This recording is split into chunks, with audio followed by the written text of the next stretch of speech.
Hi, I'm Melissa Espat, the Campus Minister Director at St. John's College Junior College. Today is Thursday on the 5th week of Easter, a day in which the church also celebrates the feast day of St. Mathias, who replaced Judas Iscariot as the 12th apostle.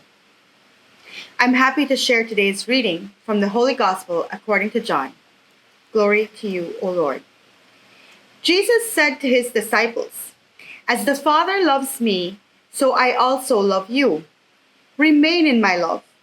If you keep my commandments, you will remain in my love, just as I have kept my Father's commandments and remain in his love. I have told you this so that my joy might be in you, and your joy might be complete. This is my commandment. Love one another as I love you.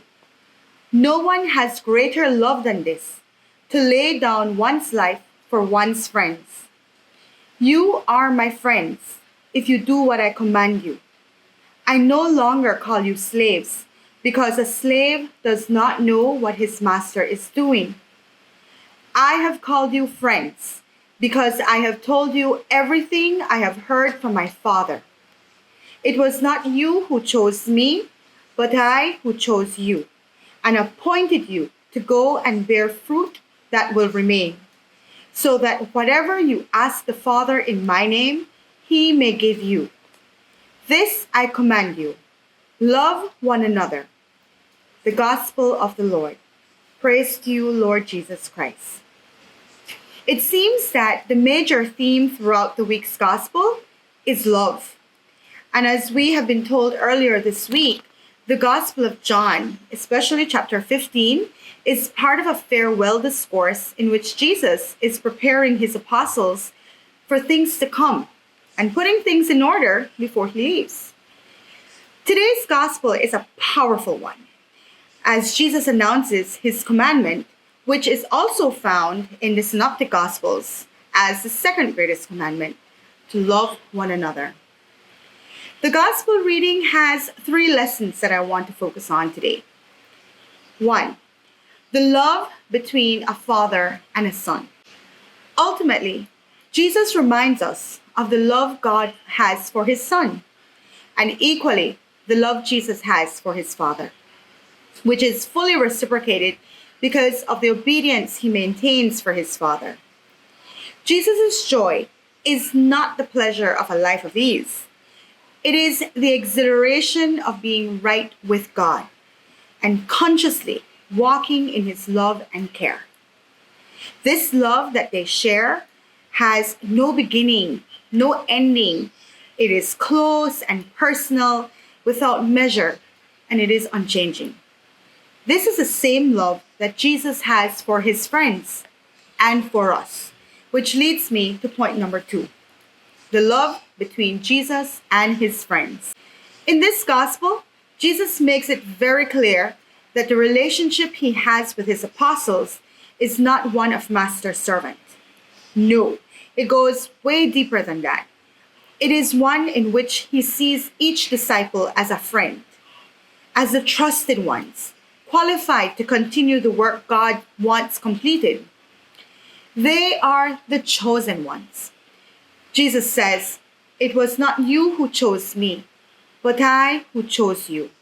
What a significant and special role he appoints the apostles.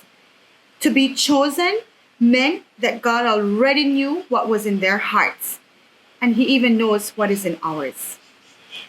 Jesus asks of his friends and followers to make the same commitment he has with God, to love unconditionally. You know, I always tell my friends that I often wonder how I decided to become campus minister.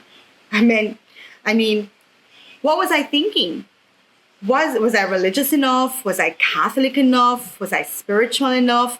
Was I too liberal? But, you know, Jesus' love is a love of divine election, love that takes the initiative.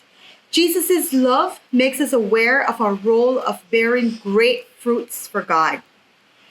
This is the same love that Jesus has not only for his disciples or for me, but for all of us, his friends.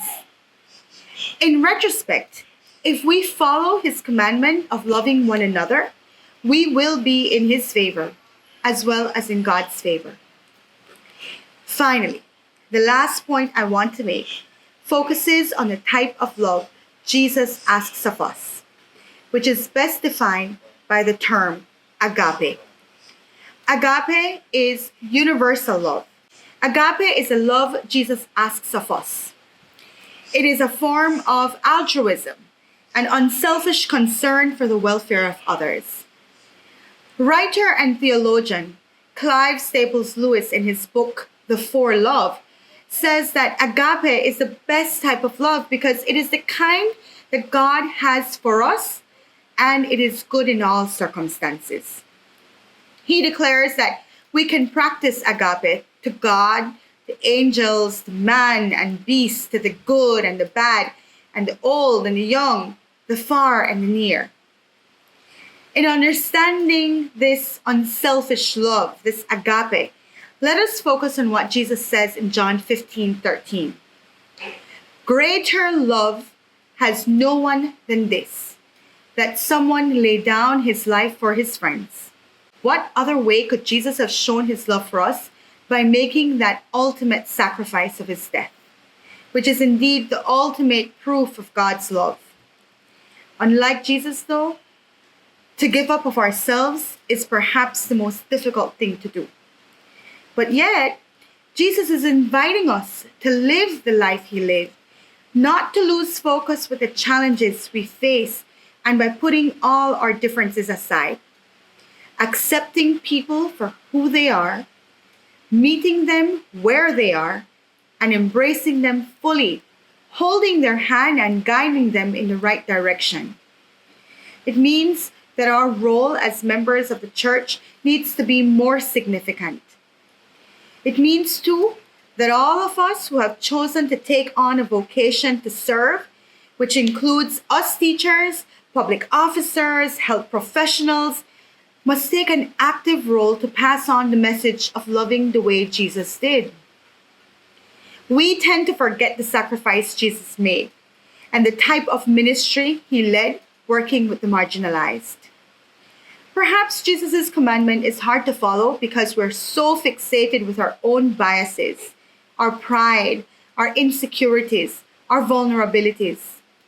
We see this every day when we see violence among our communities, ignorance toward our youth, hatred for minorities, lack of understanding toward our immigrants, prejudice against those in poverty, and a lack of patience for the weak and vulnerable. And let us not forget the way we destroy our environment. But we can change all this. Jesus says that all we need to do is ask God, and because it is in his favor, we will be granted those abilities we seek. And the grace we ask for can come with simple changes in our behavior and in our acts of love.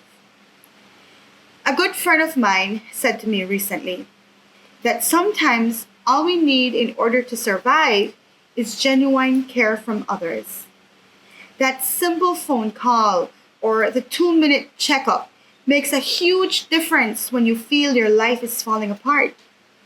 Sometimes to love one another means to remember that friend who faces loneliness, to care for our communities, to share solidarity with our brothers and sisters facing adversities.